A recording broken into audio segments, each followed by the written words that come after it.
Thank you for that wonderful, warm welcome. I'm Mike Pence. Just a few short months ago, I accepted my party's nomination to run and serve as the next Vice President of the United States of America. And I have to tell you, Ed, I appreciate that introduction more than I can tell you. But he knows me well enough to know the introduction I prefer is a little bit shorter. I'm a Christian, a conservative, and a Republican in that order. And I got to tell you, I joined this campaign in a heartbeat because you have nominated a man for president who never quits, who never backs down. He is a fighter. He is a winner. Until very recently, it seemed like he was out there fighting all on his own. But now this movement is coming together. This state is coming together. We're going to elect Donald Trump as the next president of the United States of America. But it's great to be in Virginia. Had a little debate last night.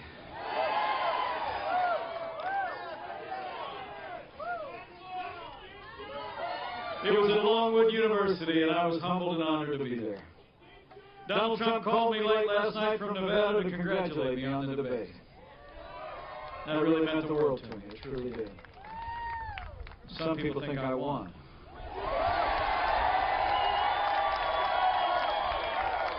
But I'll leave that to others.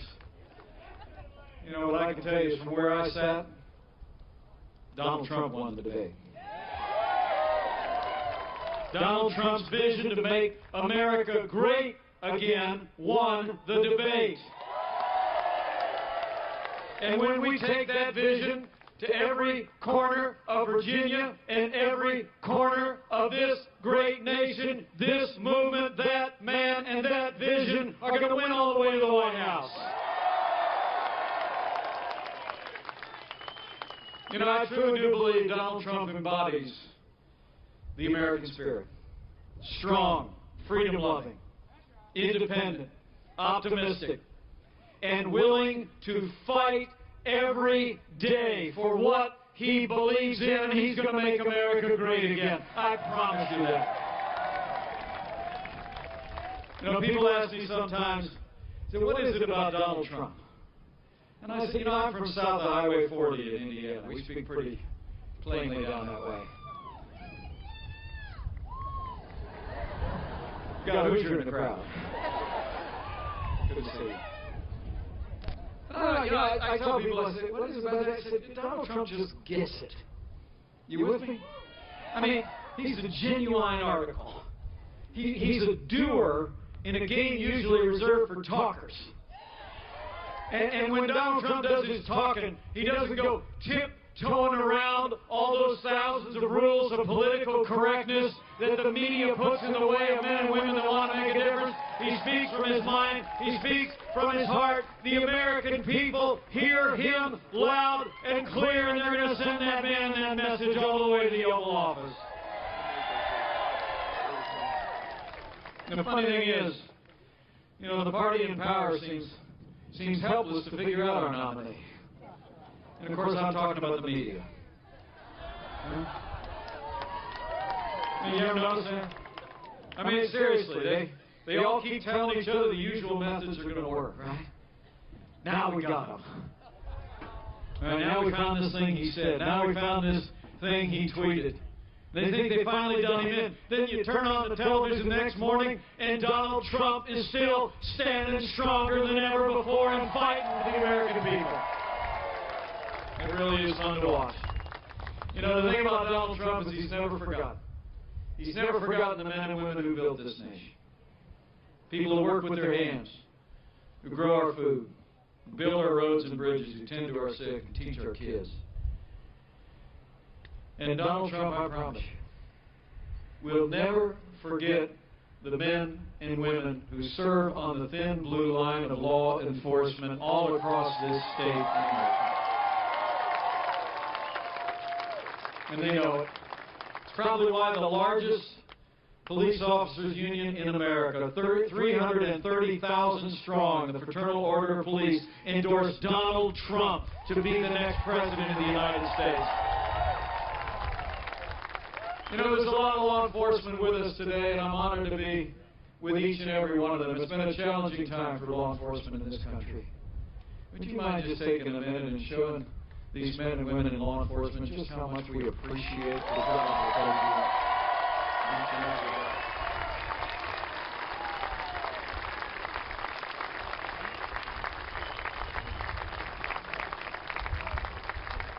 I promise you, as Chief Law Enforcement Officer of the United States, President Donald Trump will stand with the men and women who serve in law enforcement. We will provide them with the resources and the tools that they need to restore law and order to every city and every town in this nation, protect our families, and go home safe to theirs.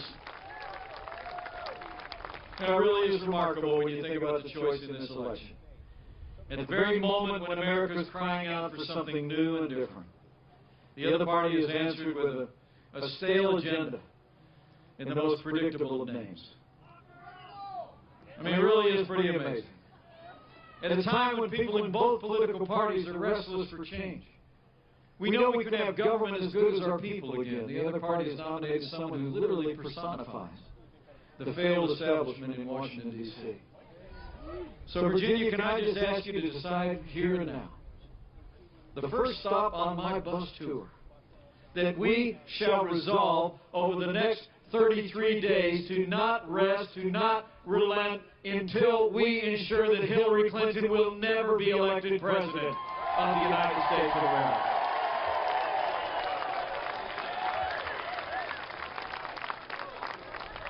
You know, the truth is,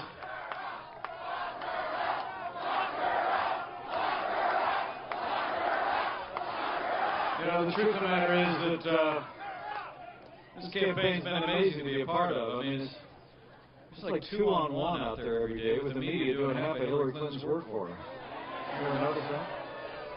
Yeah, sometimes I get up in the morning, I got to turn on the television with a stick. You never know what's going to be there. But the amazing thing is, even though the media is out there doing half her work for her, it's 2-on-1, Donald Trump is still winning hearts and minds every day. He's going to win all the way to the White House. You know, the media is so busy parsing every word Donald Trump said or tweeted in the last 30 minutes that it seems like they haven't had time to talk about what the Clintons have been up to for the last 30 years. So let me see if I can help. I mean, the truth is, this campaign's about very serious things. I mean, you heard that last night. It was really incredible. Your Senator Tim Kaine sat across that table from me, and after an avalanche of insults, he said that he referred to us as running an insult-driven campaign. I mean, Hillary Clinton called half of the people that believe we can make America great again a basket of deplorables. But despite their avalanche of insults, this election really is about issues that matter to the people of Virginia and the people of this country. It's about security. It's about prosperity. It's about the Supreme Court of the United States, and it's about preserving the highest standards of integrity in the highest office in the land. And on every single one of those issues, Donald Trump is the right choice for the United States of America in 2016. On security, we talked about it a lot last night. 7.5 years of the leadership of Barack Obama and Hillary Clinton on the world stage has weakened America's place in the world and emboldened our enemies. Despite traveling literally millions of miles as our Secretary of State, the world is more dangerous today than the day that Hillary Clinton took over the foreign policy of this country. Our allies are less secure, our enemies are more emboldened. And it's important to note, that it was Hillary Clinton who failed to negotiate a status of forces agreement in Iraq that resulted in all U.S. military forces pulling out of those hard-fought gains that had been won by the American soldier by 2009.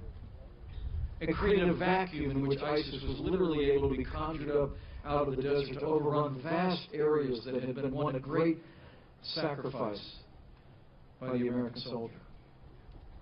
You know, I see today a few people wearing caps that acknowledge their service to this country. Would you mind either standing or sliding your hand in the air? If you wore the uniform of the United States of America, would you let us say thanks one more time?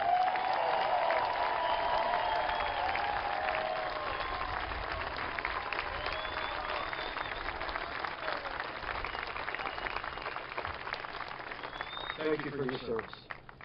It was Hillary Clinton who initiated that disastrous agreement with the radical mullahs in Iran. $150 billion. And as I said last night, for years we imposed punishing sanctions on Iran and said that they would never go away until Iran completely abandoned its nuclear ambitions. And what we did was deliver $150 billion.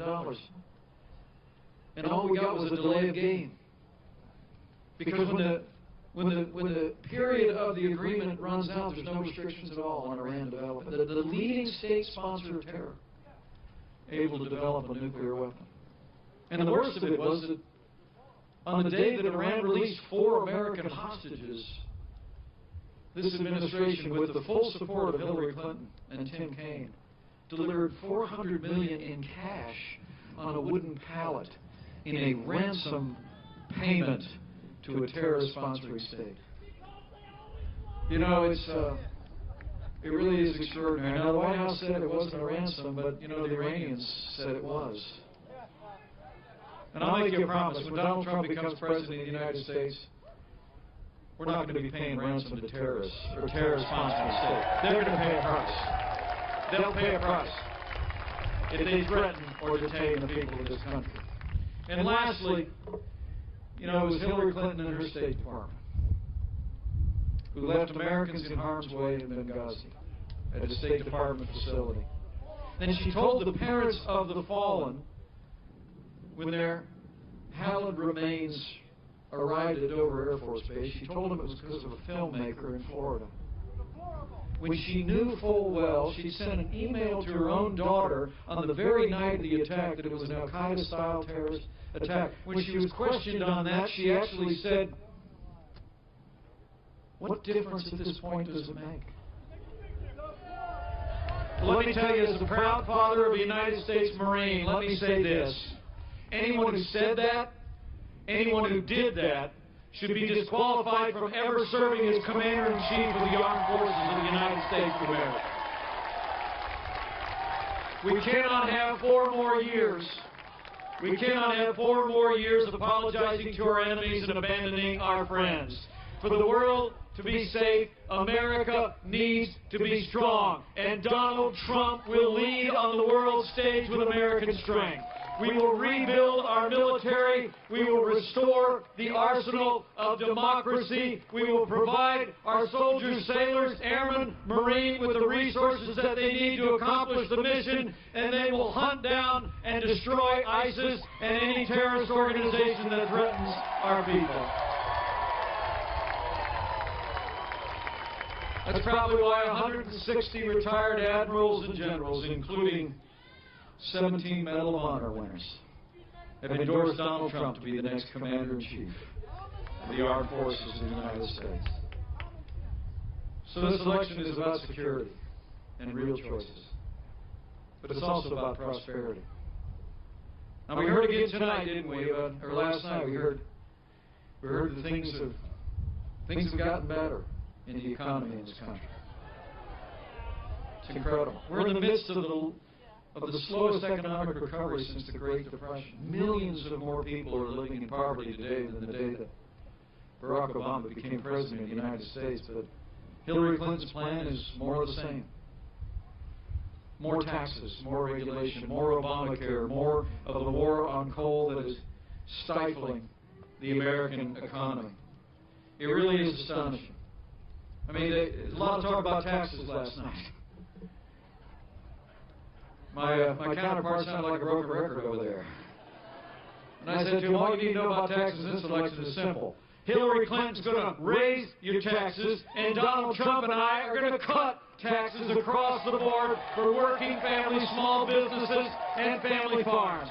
We're going to end death taxes once and for all. We're going to lower business taxes in America so businesses in Virginia can grow and keep jobs here in the United States and not see them going overseas. I mean, Donald Trump has a plan to get this economy moving again. And it's the time-honored principles that have always worked. It worked back in the 1980s when Ronald Reagan did it. It worked, frankly, in the 1960s when President John F. Kennedy did it. And that is, you let people keep more of what they earn. You roll back regulation and red tape. On day one of the Trump administration, we're going to sign a moratorium on any new federal regulation. We're going to repeal every single Obama executive order that's stifling growth and jobs in this economy. I mean, Donald Trump and I we're going to work with members of Congress like my great friend Jeb Hensarling from Texas, who's with me today, did such a great job on television last night. Could you give it up for Congressman Jeb Hensarling? He is an outstanding conservative. But Donald Trump and I know that Congress actually convenes before the new president is inaugurated. And so, Jeb, if you all don't mind, if you and Paul Ryan could get to work, put a bill on this new president's desk, and we're going to repeal Obamacare lock, stock, and barrel on day one. Day one. And Donald Trump and I also know that the strength of this nation can be found in the vast natural resources of this nation to get this economy moving again. We're going to end the war on coal once and for all. We're going to develop an all-of-the-above energy strategy, call forth the power of this nation, and lower the cost of energy. And lastly, when Donald Trump becomes negotiator-in-chief, you with me on that? Okay. All right. We're talking trade now. I mean, negotiator-in-chief isn't in the Constitution yet. But when Donald Trump becomes negotiator-in-chief, I promise you, we're going to have a president who renegotiates NAFTA so it works for the American worker. We're going to get out of TPP, and we're going to hold our trading partners accountable for the promises that they make to the American people. When it comes to trade, we're going to put the American worker first. Donald Trump will see to it. You know, the truth is, they tell us this economy is the best that we can do. But Donald Trump and I know different. It's not the best that we can do. It's just the best they can do. And when Donald Trump becomes president of the United States, we're going to put those common sense, conservative principles into practice, and we're going to get the economy of Virginia and the economy of the United States of America back on the move.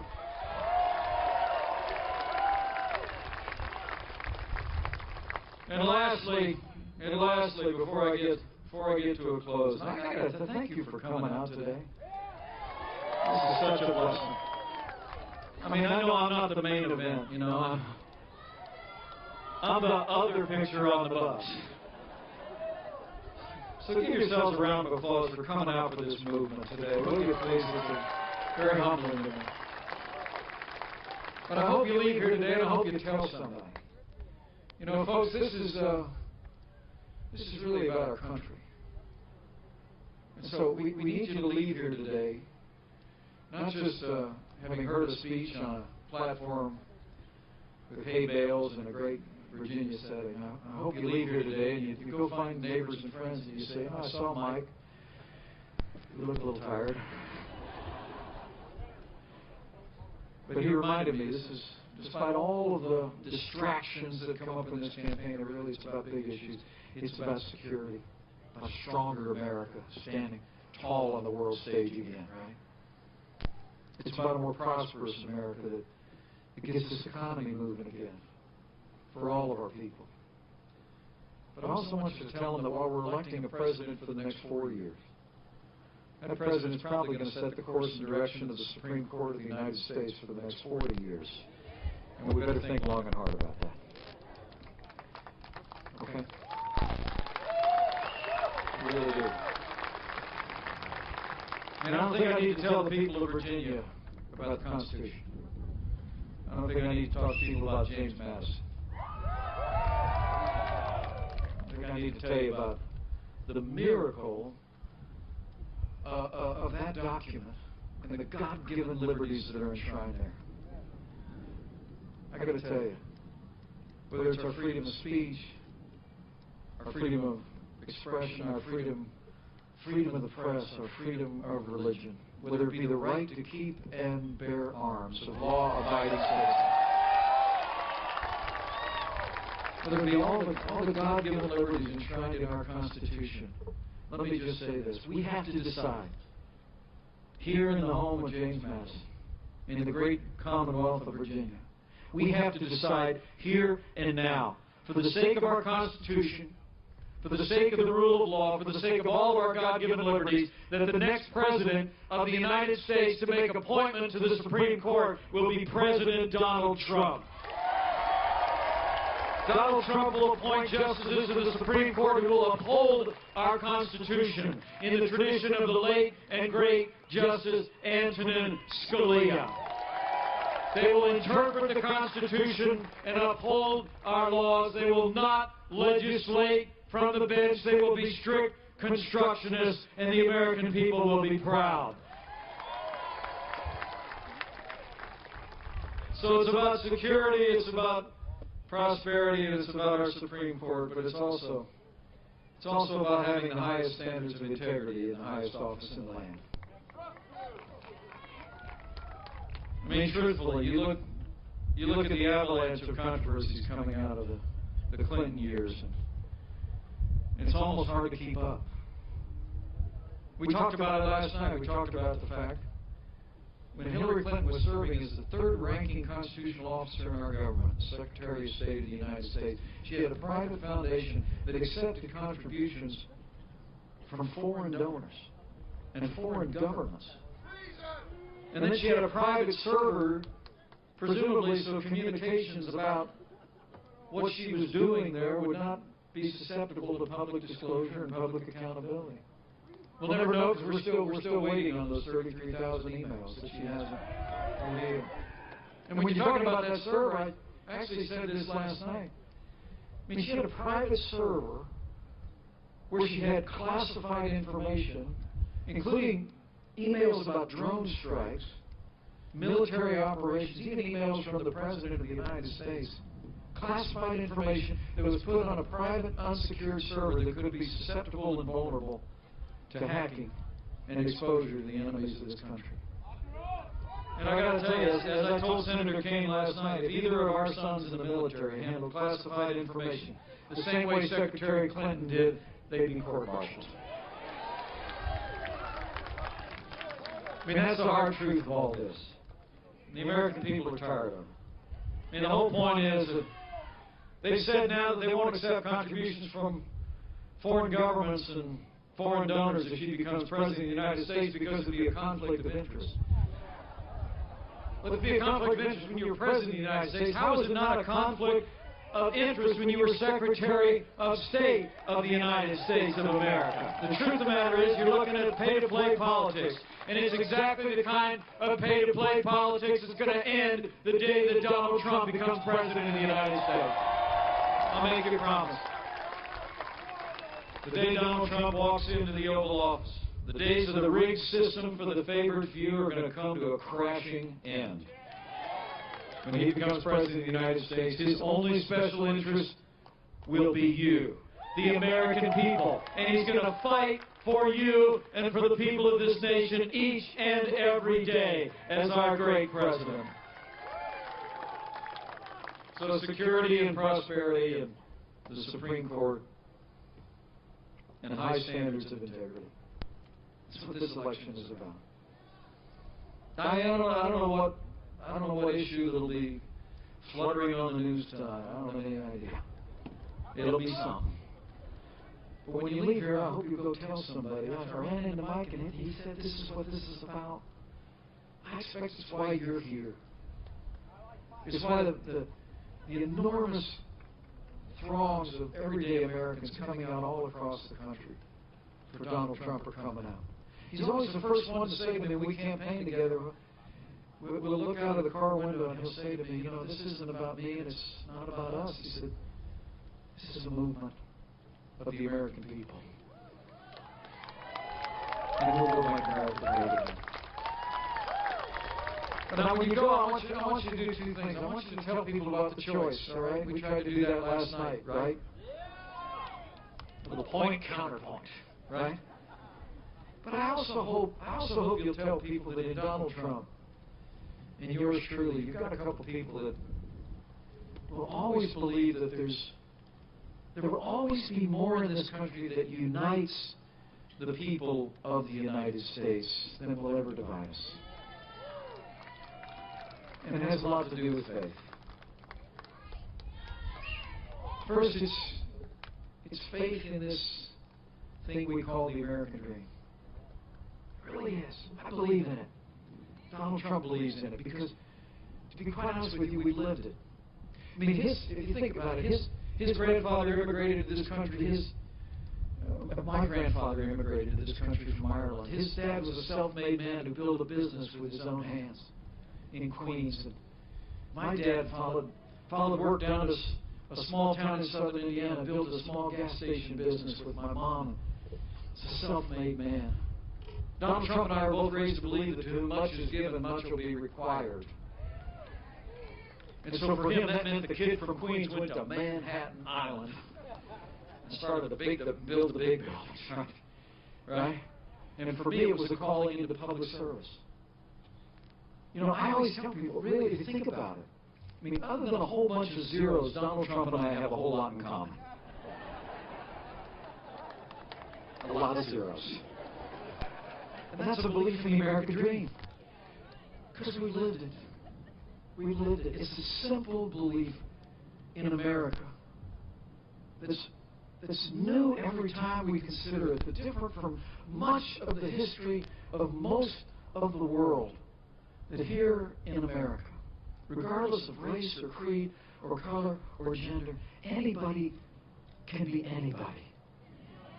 If you work hard, you study hard, you treat others the way you want to be treated, and you never give up. And I want to promise you, Donald Trump and I are going to work every day to revive the American dream for every family and every American.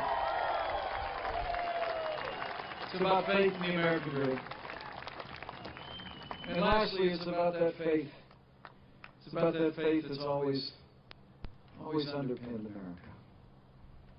It brought the first settlers to our shores, sustained them through those early harsh days. It represents, and I believe always will represent, the foundation of American greatness that we are now and shall ever be. One nation, under God, indivisible, with liberty and justice for all.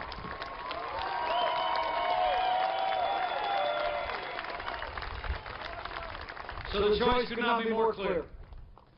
The American people can elect someone who literally personifies a failed establishment in Washington, D.C. or Virginia. We can do different. And that is, we can elect a leader, a truth teller, a broad-shouldered man who will fight every day to make America great again. That's the choice that we face. But we got to lay it out. So I'm going to lay it out for you one more time. And then I'll let you get to lunch. This is another time for choosing. If you want a president who will protect this nation, rebuild our military, restore the arsenal of democracy, support our troops and those who serve in uniform, and who will give our war fighters the resources, ability, and the clarity of mission to hunt down and destroy ISIS and any terrorist organization that threatens our people. If you want a president who will restore law and order to every city and every community in this nation by supporting law enforcement with the tools and the resources that they need and deserve. If you want a president who will cut taxes, grow this economy, squeeze every nickel out of that bloated federal bureaucracy, and repeal Obamacare lock, stock, and barrel. If you want a president who will build a wall, enforce the laws of this nation for the people of this nation, and end illegal immigration once and for all. And if you want a president who will upend the status quo in Washington, D.C., I mean, really, he's going to upend the status quo in Washington, D.C., and a president who will uphold the Constitution of the United States of America, then I want to tell you, Virginia, we have but one choice. If you want all those things, and I'm here to tell you, that man is ready. This team is ready. This movement is ready. If you will go make sure that Virginia is ready, we will elect Donald Trump as the 45th President of the United States of America, and we will make America great again. Thank you very much. Let's go get it done.